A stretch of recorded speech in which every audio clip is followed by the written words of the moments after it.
भगवान बुद्ध की धरती पर भारतीय अपना समाज पार्टी के क्रांतिकारी सिपाहियों के साथ कुशीनगर के जिला अधिकारी महोदय को ज्ञापन के माध्यम से वर्तमान तानाशाह सरकार को बताने के लिए आए हैं कि गांव गरीब किसान मजदूर और खोमचा चलाने वाले लोगों का पैसा सहारा सुब्रतो राय ने कूट रचित तरीके से जब्त करने का काम कर रहा है।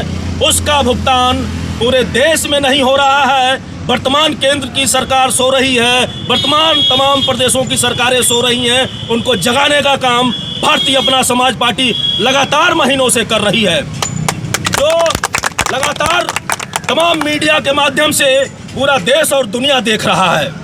भगवान बुद्ध की ये धरती है।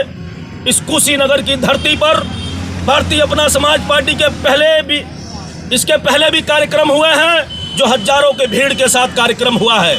लेकिन आज चूंकि विधिक तरीके से जिलाधिकारी कुशीनगर को मात्र ज्ञापन देने का कार्य है, वो जिला अध्यक्ष आदरणीय धीरज मौर्य जी के नेतृत्व में होना है, जो अभी हम लोग 1 घंटे बाद जिलाधिकारी महोदय को ज्ञापन देंगे।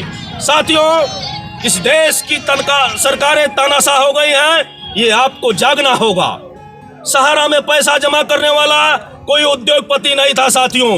सहारा में पैसा जमा करने वाला, ठेला लगाने वाला मजदूर किसान ने 1-1 रुपया करके जमा किया है। हजारों करोड़ रुपए का घोटाला है। अगर सहारा का भुगतान नहीं होता है तो दुनिया का सबसे बड़ा घोटाला होगा।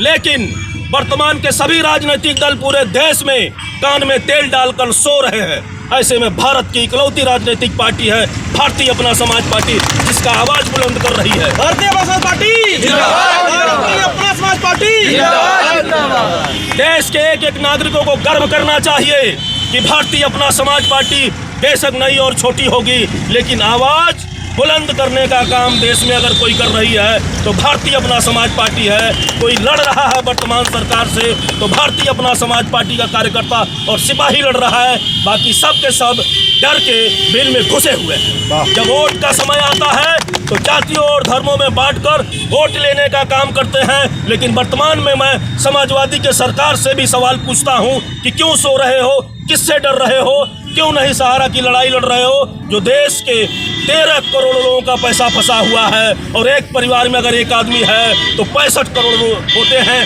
देश की आधी आबादी इससे पीड़ित है और प्रभावित है। लेकिन तुम आवाज कैसे उठा सकते हो? सुब्रतो राय के पैसे पर पलने और बड़े होने वाली पार्टी कैसे आवाज उठा सकती है? उसी तरह से वर्तमान में भाजपा हो, कांग्रेस हो, बसपा हो, सपा हो, सबने सुब्रतो राय के पैसे से बढ़ने का काम किया है, पल्ले और पलित होने का काम किया है। लेकिन भारतीय अपना समाज पार्टी ने किसी से 1 रुपया भी नहीं लिया है। इसीलिए भारतीय अपना समाज पार्टी इनके सामने चट्टान की तरह खड़ी है, लड़ रही है। और जब तक ये भुगतान नहीं करेंगे, इनसे लड़ती रहेगी, बल्कि सरकार बदलने और गिराने का काम भी भारतीय अपना समाज पार्टी ही करेगी। साथियों, एक चिंगारी को जो छोटा समझे वो बेवकूफ होता है। छोटी सी चिंगारी बड़े से बड़े महल को, बड़े से बड़े जंगल को, बड़े से बड़े साम्राज्य को जलाकर नष्ट कर देती है। भारतीय अपना समाज पार्टी सच के साथ चल रही है। भारतीय अपना समाज पार्टी लोगों को न्याय दिलाने के लिए लड़ रही है। गरीबों का पैसा, किसानों का पैसा, जिस दिन उन गरीबों और किसानों को यह पता चलेगा कि भारतीय अपना समाज पार्टी सिर्फ और सिर्फ गरीबों की लड़ाई लड़ रही है, उस दिन भारतीय अपना समाज पार्टी का जनाधार 7वें आसमान पर होगा और तुम लोगों को जमीन चटाने का, धूल चटाने का काम करेगा।